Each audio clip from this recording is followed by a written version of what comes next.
In the spring of 1985, Unocal operated as one of the major American oil companies, but its control was under immediate threat.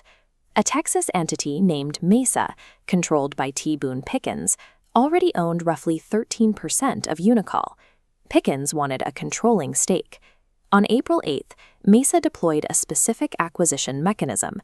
They launched a two-tier, front-loaded cash tender offer. At the front end of the bid, Mesa offered $54 a share in cash. This offer applied only to enough stock to give Mesa majority control of the company. The back end dictated what happened to the rest of the stock. Once Mesa took control, the remaining shareholders would be forced into a merger and paid in highly subordinated securities. Unocal's board categorized these as junk bonds. This structure is highly coercive. Shareholders are stampeded into tendering their shares at the front end, even if they think the cash price is inadequate. They rush to sell early out of fear they will be stuck with junk bonds at the back end. This structural pressure was paired with a second threat. Mesa brought a national reputation for a practice known as greenmail. Greenmail is the practice of buying out a hostile bidder's stock at a premium price. That premium is denied to all other shareholders, and it is paid simply to make the raider go away. Faced with this raid, the Unocal board convened. They deliberated for 9.5 hours. The group making the decisions consisted of 8 independent outside directors and 6 corporate insiders. They listened to presentations from their financial advisors at Goldman Sachs and Dillon Read. The advisors concluded that Mesa's $54 offer was grossly inadequate. They calculated the minimum cash value of Unocal at over $60 a share. To protect the stockholders, the board launched a defensive maneuver. Unocal initiated a self-tender, also known as an exchange offer. Unocal offered to buy back its own remaining stock. They promised to pay in senior debt securities worth $72 a share, but the board included a crucial catch. This was a selective exchange offer. It contained a strict exclusion barring Mesa from participating.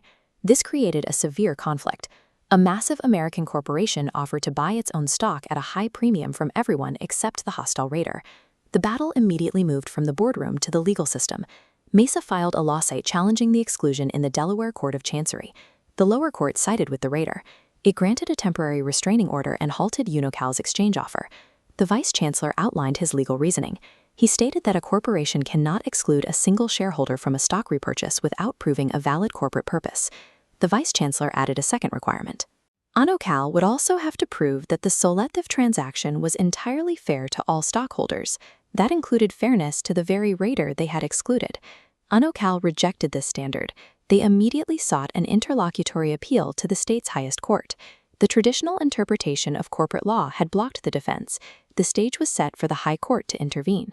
The Delaware Supreme Court accepted the case. They recognized the validity of a selective self-tender that excludes a hostile bidder as a question of first impression. The court reversed the lower decision. The court began by addressing the issue of power. They ruled that a corporate board inherently holds the authority to oppose a takeover threat it reasonably perceives to be harmful. The opinion grounded this power in statute. Section 141 of the Delaware General Corporation Law gives directors the inherent power to manage the business and affairs of the company. They added a second statutory source. Section 160 grants a corporation broad legal authority to deal in its own stock. The court established a philosophical baseline for corporate governance.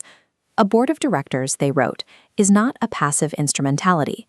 The board has a firm duty to protect the corporate enterprise.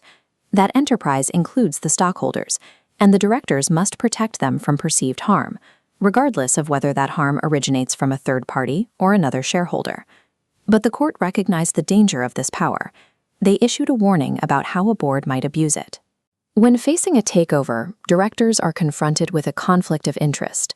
The court noted an omnipresent specter that a board might be acting primarily to protect its own jobs, rather than the interests of the shareholders.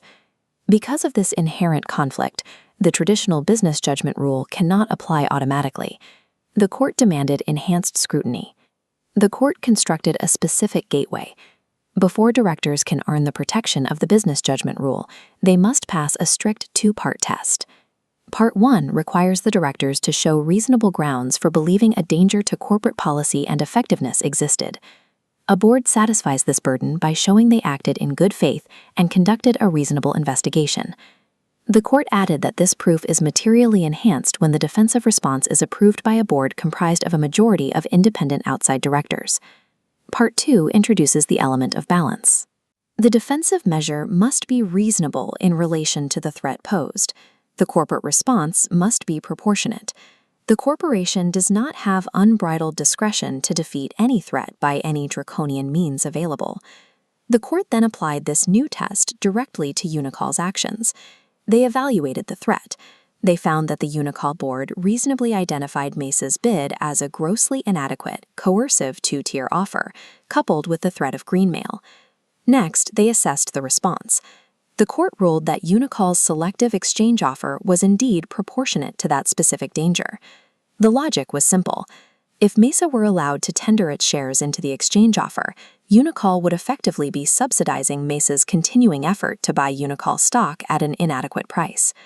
The court validated the board's standing.